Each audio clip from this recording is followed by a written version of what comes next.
નમસ્કાર, આપ જોઈ રહ્યા છો નેશન પ્લસ ન્યૂઝ. હું છું હિરલ આપની સાથે.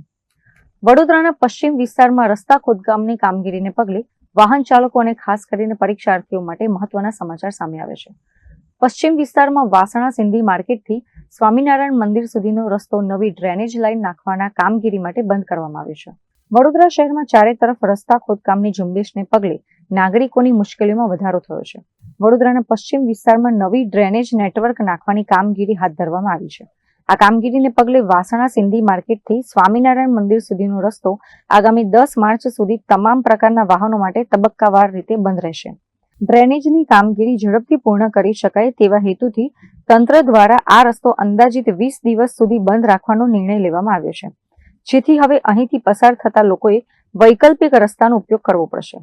જો કે હાલ CBSEની પરીક્ષાઓ ચાલી રહી છે અને ટૂંક સમયમાં જ ગુજરાત બોર્ડની ધોરણ 10 અને 12ની પરીક્ષાઓ પણ શરૂ થનાર છે. એવા સમયે આ કામગીરીને કારણે પરીક્ષાર્થીઓ સમયસર કેન્દ્ર પર પહોંચી શકશે કે કેમ તેવો પ્રશ્ન ઉભો થયો છે, જેથી તંત્ર દ્વારા આ કામગીરી વહેલી તકે પૂર્ણ કરી શકે તેવી લોકમાંગ ઉઠી રહી છે. Bureau report, Nation Plus news, Vadodara.